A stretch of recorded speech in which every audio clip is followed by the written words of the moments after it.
This isn't about Confederate statues, and never it was. It's about destroying our culture and our history, and the Democrat Party is just happy to let it all happen if it means defeating Donald Trump.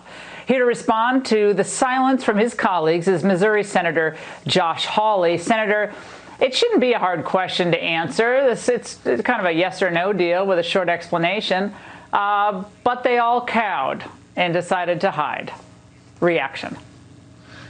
You know, I can't say that I'm all surprised, Laura, because right now in the United States Senate, you've got the Senate Democrats watching the statues of Washington and Ulysses S. Grant, now Lincoln, come down. And at the same time, they're trying to force through renaming all of our military bases and war memorials for fallen soldiers, taking those down behind closed doors without any public discussion.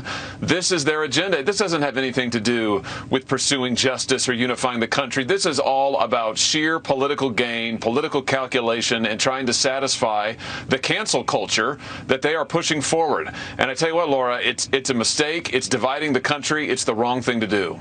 Now, Senator Hawley, in my angle, I just laid out how the Democrats are using these extremists as a proxy campaign for Biden. And that, that's why they're allowing them to do what they're doing and not commenting on it, because they think, for now at least, it's helping them. Do you see that in the future changing at all? Oh, I think that Americans are not going to want to see our history erased wholesale. I mean, when you're pulling down statues of Ulysses S. Grant, when you're taking down statues of Theodore Roosevelt, now protesters in D.C. say they're going to pull down statues of Abraham Lincoln. I just don't think that this is where the American people are. I mean, we can have a conversation as a country about, for instance, military bases, how we name them, how we do it. We ought to have that conversation in public. We ought to have that together like we would as a family. We ought to do it out in the open, which is, by the way, what I propose. I've introduced legislation that would stop the Democrats' mandatory backdoor, backroom renaming of all of these bases and taking down all of these memorials to fallen soldiers, and would say, let's have a conversation out in the open. Let's involve everybody. Let's do it in public. Let's be reasonable about this. But that's not what they want, Laura. And I think that I think they're going to find that the American people are tired of the cancel culture.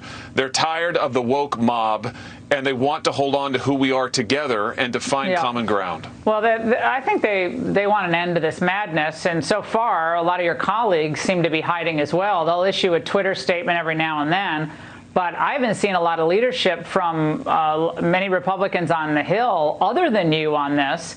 And I know you're offering your legislation to try to combat what Senator Warren is doing to rush the renaming of all these bases. But Senator Nancy Pelosi, I got to get to this, because she accused Republicans of trying to, quote, get away with murder with their policing reform bill. And today, Nancy just doubled down on that. I just played the soundbite. Chuck Schumer now has backed her. Watch. Do you think it was appropriate for Speaker Pelosi to say that Republicans are, quote, getting away with murder? Pelosi's answered that question herself, and what she said was fine with me.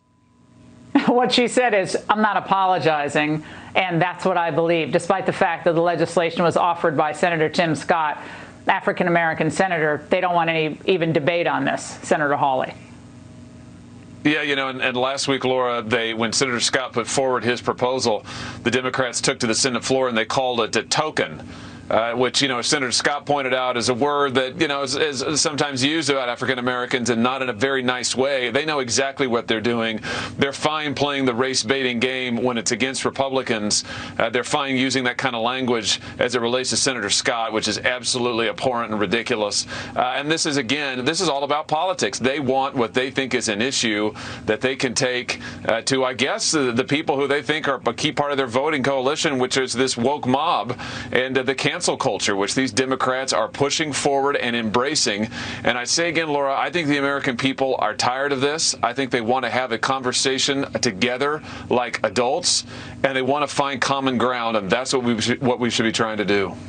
Senator Hawley, just finally and very quickly, your reaction to the appeals court in D.C. Reversing that lower court's decision to kind of put off dismissing the Flynn case. Big victory for General Flynn today. Is someone going to finally pay for what happened to General Flynn?